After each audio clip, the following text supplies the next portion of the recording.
This is a true story. Out of respect for the dead, the rest has been told exactly as it occurred. There are cases that get under your skin. They don't just linger in your memory. They settle inside you like a quiet, cold poison. They change your view of the world, forcing you to see cracks in the most ordinary things. A neighbor's smile, a quiet courtyard, the light from the window across the street. My case didn't start with a gunshot or a scream. It started with silence. With that deafening, tense silence that fell over my office when a woman walked in. She didn't cry.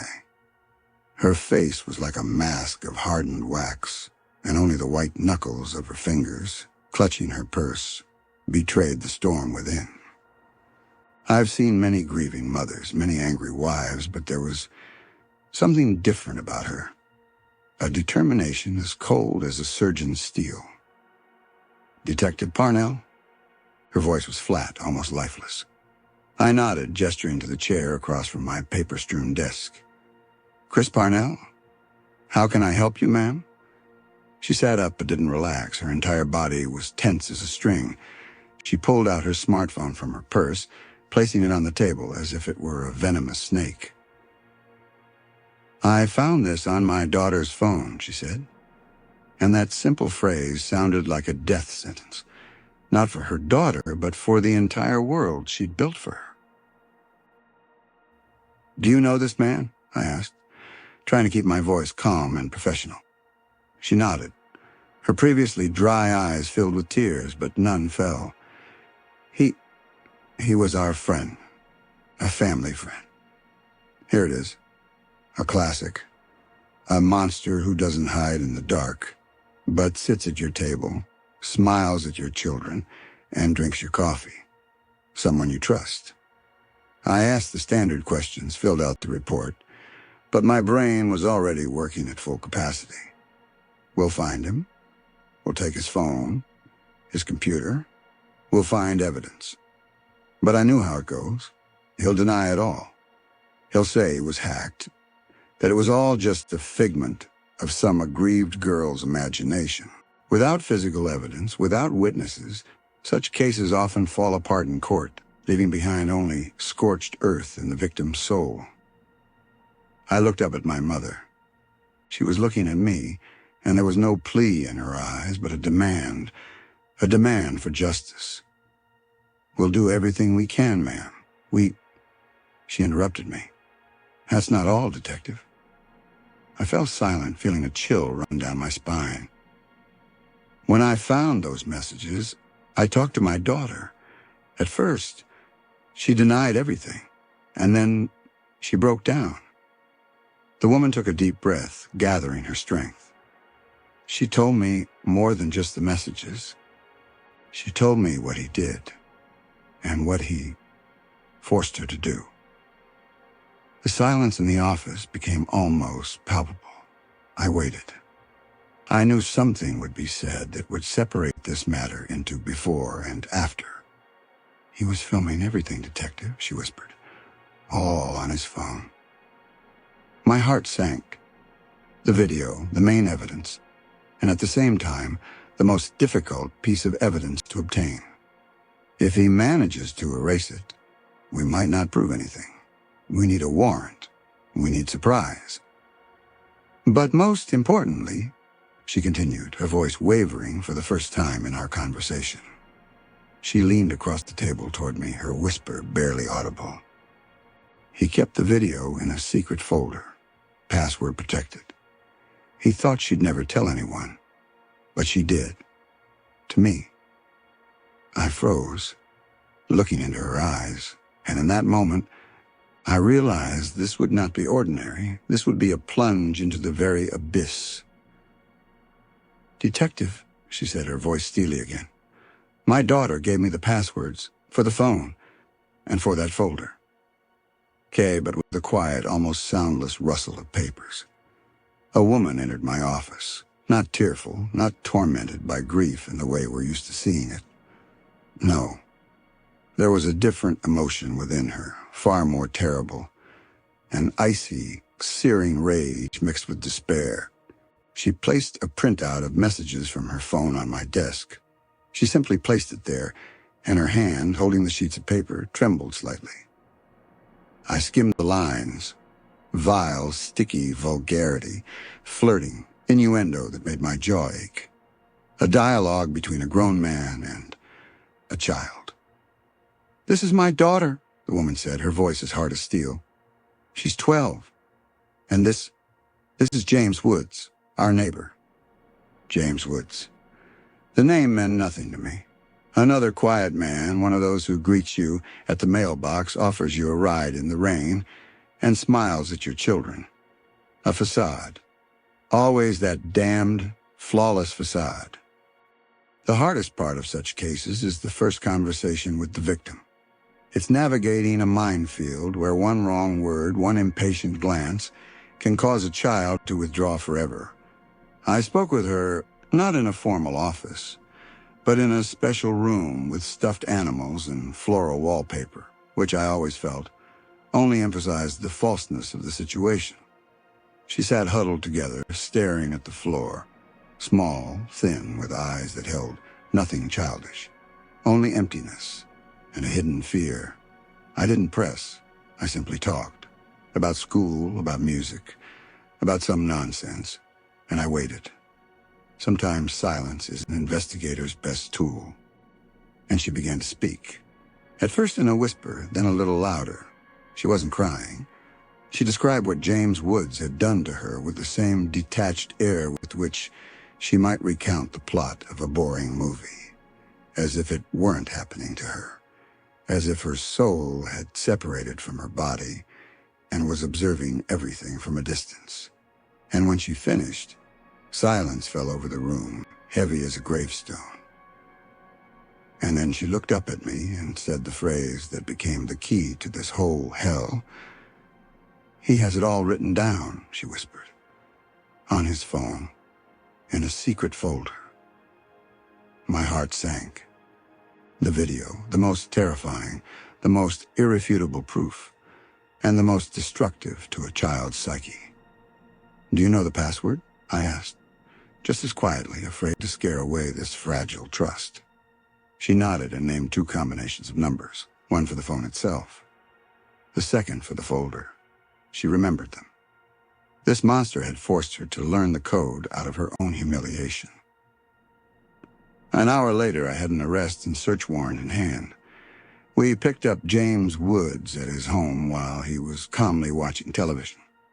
He wasn't surprised. He didn't resist.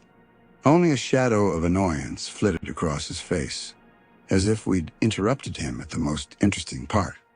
He was tall, with a pleasant smile and calm gaze, the kind of man you'd trust to watch your home.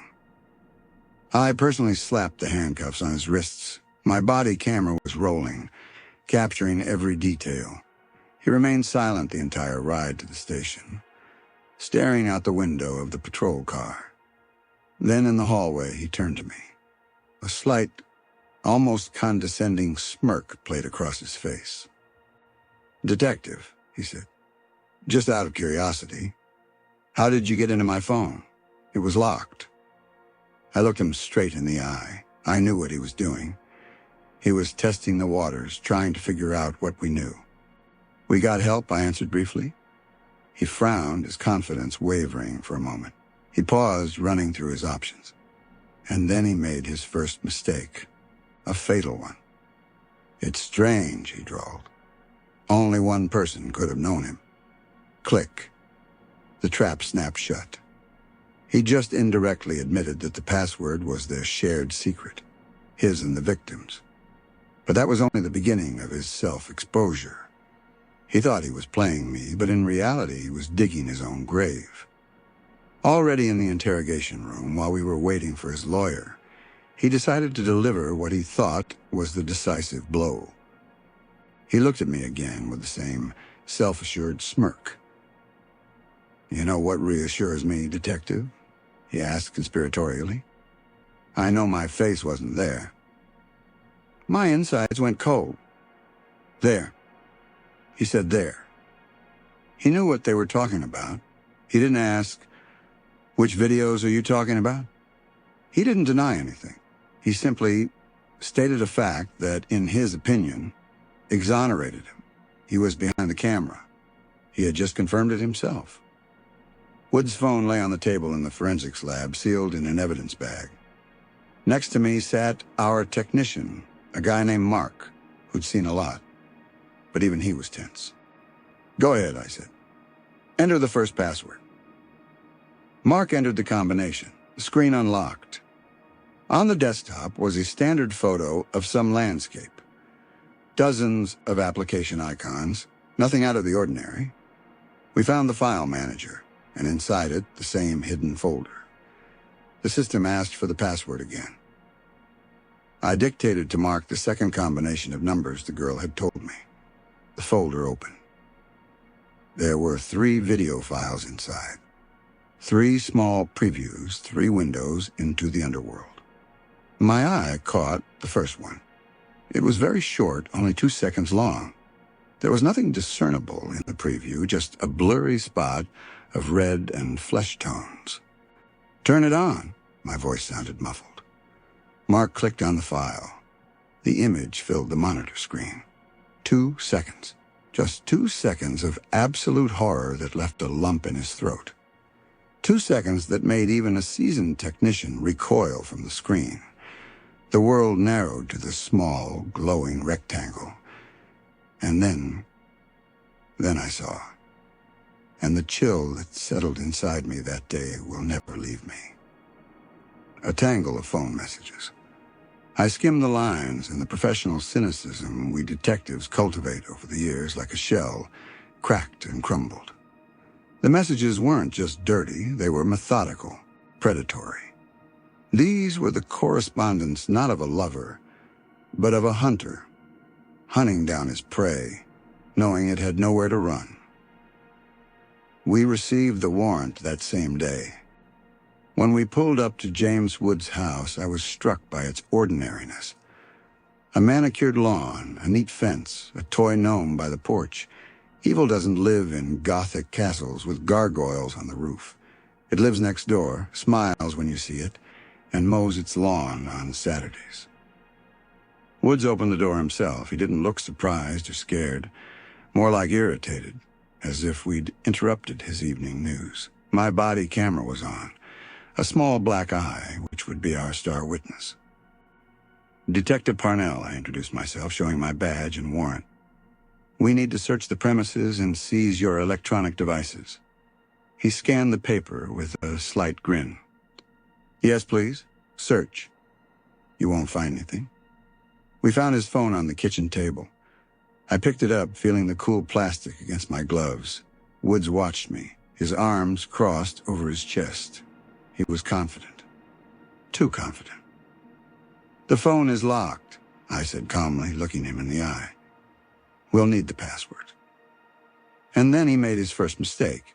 A fleeting triumph flashed across his face. "You won't recognize him." We were already leading him to the car when I decided to cast my line. I didn't expect him to bite so eagerly. "We already know your password, Mr. Woods, just like the password to the secret folder. We were given it." I saw his complacency evaporate, replaced by cold, calculating bewilderment. He turned to me, and his words, recorded by my camera, became the first nail in his coffin. He hissed, almost inaudibly. Only one person could know him. At that moment, he wasn't defending himself. He was revealing their shared secret. He confirmed that there was a folder, a password, and that one person whose trust he had violated. He made his second mistake when we were already sitting in the car. The silence was oppressive, and he was the first to break it. "I know my face wasn't there," he said, looking out the window. He thought this exonerated him. But to me, these words sounded like a sincere confession. He didn't deny the existence of the video. He didn't ask what it was about. He simply acknowledged with relief that he had prudently remained behind the scenes. He confirmed that he was the cameraman, the director of this small, personal hell. At the station, Under the fluorescent lights that make any skin deathly pale, he uttered the last phrase, trying to portray himself as the victim. It wasn't my idea from the start, but it was already too late. The forensics team tore open his phone like a tin can. Inside, in the very folder he considered an impenetrable fortress, was the evidence. 3 video files. 2 of them were long, methodical, documenting all his crimes. In one of them, we clearly heard his voice giving commands. And in the background hung a poster with a marijuana leaf which the girl's mother immediately recognized. The very same poster from his bedroom. But the most terrifying was the 3rd video, 2 seconds. Just 2 seconds of pure, concentrated horror, bloody evidence of what he did to the child. It was this 2-second video that he tried to cling to in court, claiming there was no direct evidence of his authorship. The trial was long and arduous. Woods' lawyers tried to confuse the jury, juggling legal jargon, questioning every detail. But how can one challenge what the defendant himself says? We played the footage from my body camera over and over in the courtroom. His self-assured remarks echoed in the dead silence, and with each word his lies became more and more transparent. The jury didn't need much time. Their logic was simple and ironclad. If a man had filmed 2 videos of this victim in this room, as evidenced by his voice, the surroundings, and his own words, then there was no doubt that the 3rd, most horrific video was also his. Verdict: guilty on all 8 counts. The judge read the verdict. I looked at Woods. Not a muscle moved on his face. He was empty. A shell devoid of conscience. Life imprisonment. And another 149 years on top, just to be sure. To make sure that door never opened behind him again. When it was all over, I saw the girl's mother in the hallway. The icy fury in her eyes had given way to a bottomless, all-consuming weariness. She simply nodded at me. There was no gratitude in that nod. There was a period.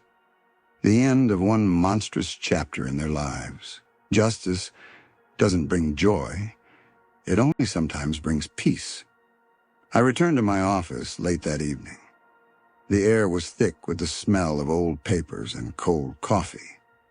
The file on Woods vs. Arkansas lay on the edge of my desk, thick, heavy, full of pain and evidence. I put it away in the filing cabinet. The lock clicked dully as if striking a final chord. But the silence in my office never lasts long. It's fragile, like thin ice. That same evening, the phone rang. And the next morning, a new folder appeared on my desk, thin, almost weightless. I opened it. Inside was a photograph of a smiling teenage girl and a short missing person report. She had left home 2 days ago and never returned.